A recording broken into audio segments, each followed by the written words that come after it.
Bismillah, alhamdulillahi wahdah, wassalatu wassalamu ala man la nabiyya ba'dah, amma ba'd. Nous allons parler dans cette vidéo de la liberté d'expression. Premièrement, sa définition. Deuxièmement, ses restrictions dans le droit français et international. Et pour finir, les restrictions à la liberté d'expression dans le droit musulman, dans la charia.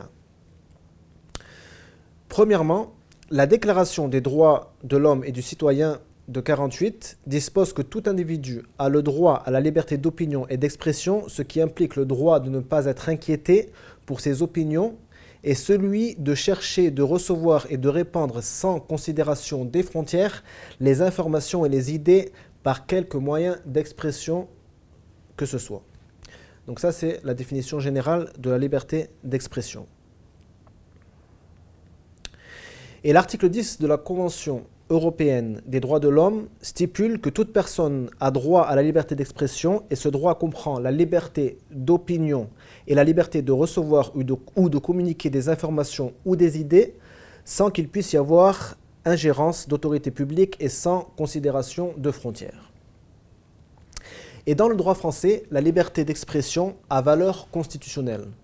Qu'est-ce que ça veut dire ? Ça veut dire que les lois doivent absolument respecter cette liberté d'expression, car la liberté d'expression est à la base, fait partie de la Constitution. Et la liberté d'expression regroupe plusieurs libertés distinctes, parmi elles la liberté de presse, la liberté de spectacle, la liberté d'enseignement et la liberté de diffuser des opinions, que ce soit par des réunions ou en formant des associations, ou même que ce soit par les sites web, en faisant des blogs ou dans les réseaux sociaux, etc. D'après l'article 19 du pacte international relatif aux droits civils et politiques adopté en 1966, la liberté d'expression peut être soumise à certaines restrictions qui doivent toujours être prescrites par la loi et être nécessaires. Elles doivent être fondées sur l'intérêt public ou la protection de la réputation ou des droits d'autrui. Donc, entre autres, l'injure peut être punie par la loi, ainsi que la diffamation. Et la loi Guesso de 1990 punit d'1 an d'emprisonnement et de 45 000 € d'amende le délit de négationnisme et la contestation de l'existence d'un ou plusieurs crimes contre l'humanité, entre autres la Shoah. Donc ça, c'est les restrictions dans la loi française et internationale. Et entre autres, toute injure à caractère sexiste, raciste, homophobe ou antiphobe prononcée dans le cadre privé est punie de 1 500 € d'amende et de 45 000 € et d'1 an d'emprisonnement si elle est prononcée publiquement. Donc on voit que la liberté d'expression est régie, même en France, par des règles morales et des règles éthiques, et qu'elle doit respecter les droits d'autrui. Quant à la liberté de se moquer des religions, en France, on a le droit de se moquer des religions, mais il est interdit de se moquer d'un groupe d'individus à cause de leur religion, de se moquer d'eux pour leur religion. Et donc lorsqu'il y a des moqueries de certaines choses sacrées d'une religion, c'est à la justice de trancher.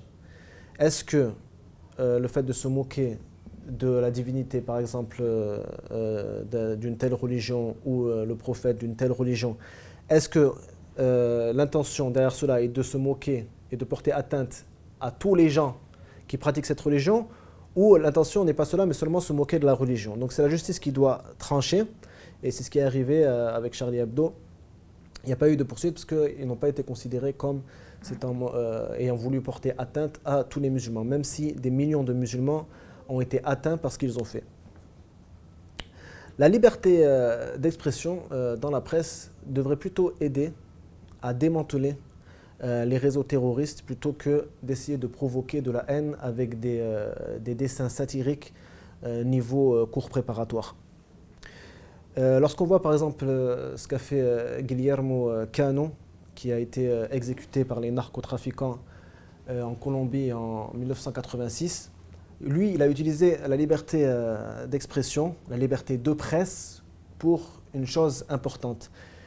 Les journalistes pourraient aider aider les autorités à démanteler les réseaux terroristes, et à savoir qui leur vend les armes, à qui cela profite, comment font-ils pour s'organiser. Ceci serait bien plus utile que le fait de faire des dessins satiriques niveau cours préparatoire. En outre, on voit qu'en France, on entend que la France ne cultive pas le racisme envers les musulmans, et qu'il ne faut pas dire ça, et qu'on empêchera quiconque dit ça de le dire.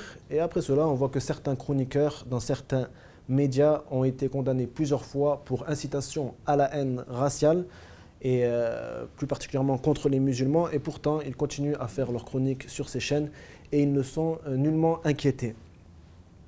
Donc il y a une très grosse mascarade autour de la liberté d'expression et autour du fait de toucher les musulmans plus spécifiquement, et de leur faire du mal par cette liberté d'expression.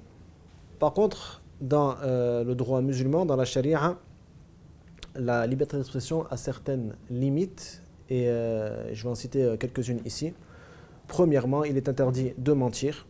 Le messager d'Allah sallallahu alayhi wa sallam a dit Iyyakum wal kadhib fa innal kadhiba yahdi ila al-fujur wa innal fujura yahdi ila an-nar. Donc prenez garde au mensonge, car certes le mensonge conduit à la perversion, et la perversion conduit certes en enfer. Donc il est interdit de mentir.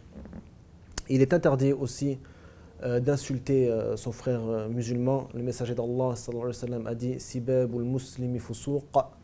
Donc le fait d'insulter un musulman est une perversité. Et le prophète sallallahu alayhi wa sallam aussi a interdit l'obscénité et la grossièreté. Kana yakrahu al-fuhsh wa at-tafahhush. Donc il détestait l'obscénité et la grossièreté. On n'a pas le droit de dire des gros mots en islam.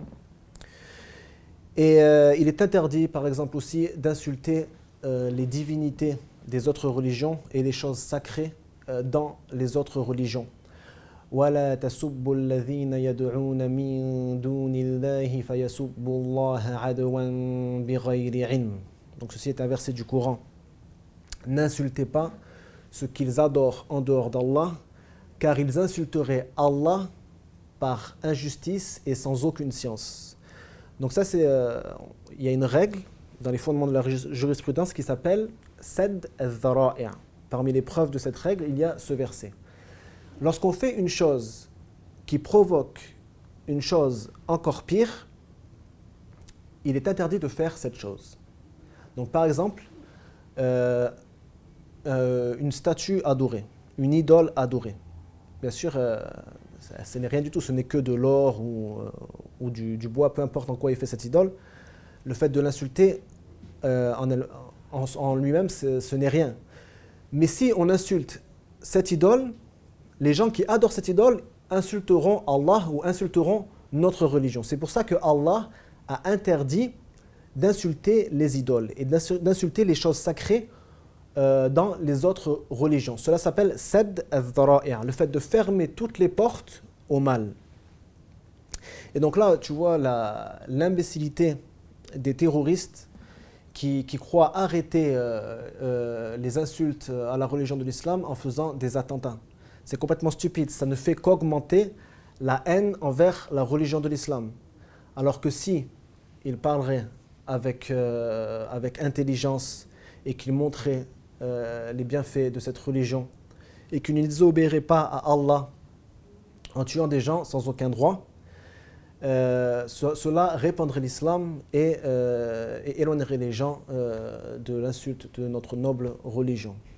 Et entre autres, un Français musulman, ou n'importe quel musulman qui est en France, il est considéré comme un musulman musta'man, qui a un aqd aman, c'est-à-dire il est là-bas, il n'est pas dans un pays musulman. Il a un contrat de sécurité, c'est-à-dire la France ne lui fera pas de mal, etc. Mais lui, en retour, il doit respecter les lois françaises. Il doit respecter les lois françaises. Et comme vous avez su, là, les lois sur la liberté d'expression, il ne convient pas de contredire ces lois par des choses, par une quelconque violence. Mais il faut débattre avec eux avec intelligence et sagesse. Wallahu a'lam. Allahumma salli wa sallim ala nabiyyina Muhammad.